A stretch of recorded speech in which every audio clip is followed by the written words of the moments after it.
Good afternoon. My name is Simeon, and my team and I have invented a device called Nanite. So basically, Nanite is a nanobot, which its two main goals is to so-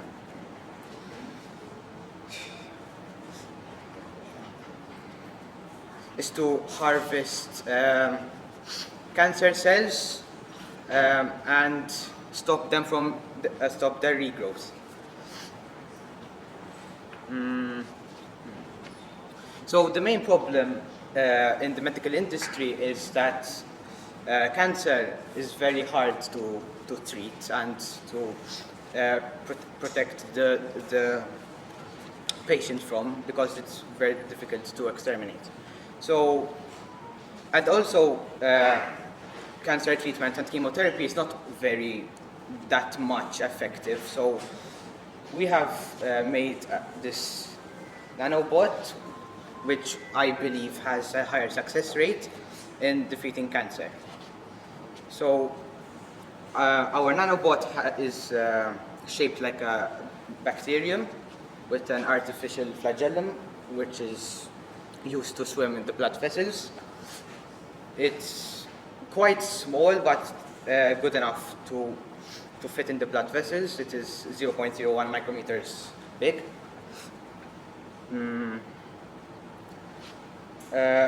On the front of the nanobot, we have built a biosensor, which is mainly used for detecting protein levels and chemicals, measuring chemical levels as well. A small mechanical hand has been fixed on the side, which we can use to collect some of the cancer cells for research. So we learn more about if there's some maybe new types of it. A very interesting thing is that we have an external output device. It's a wristband which will connect to the bot, so we will know the location of it to find where the cancer cells are. I will. It's not complete. So. The nanobots will be injected in the body by an injection, and they will be injected in the inner elbow joint at the median cubital vein. The nanobots will then travel along the body together with the bloodstream to check the protein levels in the blood of the body. If high protein levels are found in the blood, the nanobots will send a notification to the bracelet telling it that they found excess protein in the blood. The bracelet will then send notification back to the nanobots, telling them to circle around the site where excess protein is found.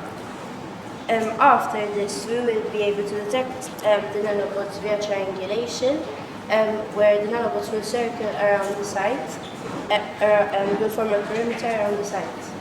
After this is done, we will inject stem cells at the site to help regenerate the damaged tissue. Okay. So I will be talking about the more specifics when it comes into nanotechnology specifically. It is a very new subset of technology as well. So if you have to think about the different components that will be needed and on what level they must function, you basically take existing technologies and existing components, but you have to find a way to downsize it. And the thing is, with nanotechnology as well, you have to find out a way to make it more compact and more efficient in a much smaller area. And that especially comes to how the nanobot is going to attain its energy functions, which is the skill I'm going to use to gain the energy, to move, and eventually detect proteins or extracellular proteases, as mentioned before. So, in the case of the exterior, which I do not believe was mentioned before, the nanobot will be coated with a graphene polymer interior. And why graphene exactly, you might ask? So graphene is a very strong material. It is somewhat flexible as well, and this will allow the nanobot to move in and out of blood vessels, maybe not very small ones, but it will attain some level of flexibility as well. And it will also have a titanium outer coating as well. And titanium as well, looking from a chemist's perspective, titanium is in a subsection known as the transition metals, meaning that it is relatively unreactive.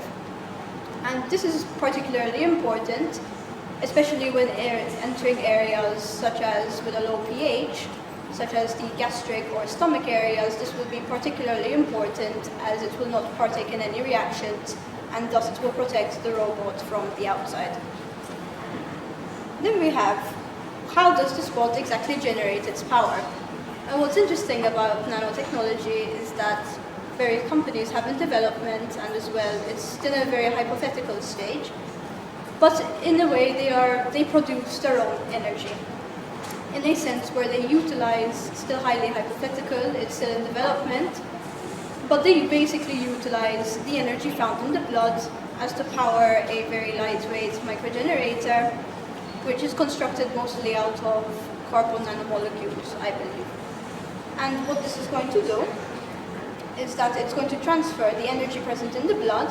The nanobot is going to have an electrode placed on it, which is going to allow the energy to conduct through the electrode and into the bot, which will basically give it its source of energy. And in the case in which, for example, the bot is static at a given time, it will also have a capacitor and a transducer, which is going to allow it to save that energy for later on in the case where it is not almost able to attain it directly from the blood, so it acts as a storage point as well. And then we have a secondary function, which is the main feature of the nanite, which is the detection of various proteases as well.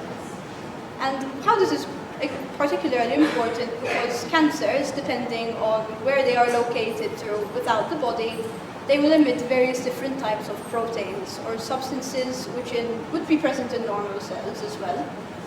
But in cancer cells, they were either present in abnormal amounts, which is above normal, like incredibly high levels. And this is basically how our nanite is going to detect the cancer. We have a variety of proteins. We have indrophilin A3, we have HER2, and we also have candlin 22. Basically, just to put it in simple terms, these proteins are very important for the regulation of cell growth and cell division. And the problem with most cancer cells is that cells divide at a very abnormal rate. They multiply without the right genetic components, and it causes faulty tissue to develop. And therefore, by measuring these increased protease levels present within the blood or produced by these cancer cells, alongside biosensors, which will be able to detect and test for the certain proteases present in the blood, they will be able to effectively locate and eventually eliminate the harmful tissue and harmful cell arrangements. And then basically the cancer removal is very straightforward. It's as seen on the diagram with the appendages, they will often have a very chiseled edge, which will allow it to cut off a certain diameter around the infected area, and effectively it engulfs itself into the machine, and it successfully isolates the tissue, preventing it from developing any further. I will now pass you on to Jerome, who will enhance more on the recovery process and how this will be marketed. Now Katie can take a little bit of a breather. So, I will be talking about on the marketing aspect of the project, mainly. The project will be funded from foundations such as Bjorn, Potino Cares, and other healthcare systems. The nanobots are mainly aimed, if it wasn't clear, at ex-cancer patients, because cancer is renowned to basically occur more than once in that same patient, and or who's willing to try it themselves. The nanobots are going to be advertised on social media, clinics, magazines, and television, and on the television. So regarding competition, although some companies have considered it, there isn't anything on the market necessarily, so it's basically unique. And there isn't anything on the market mainly because no one has a clear idea on how the design is going to be, if it's going to be circular, cylindrical, and its function mainly.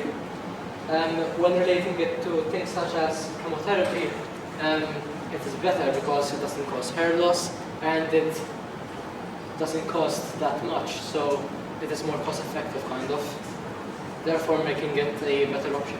Thanks.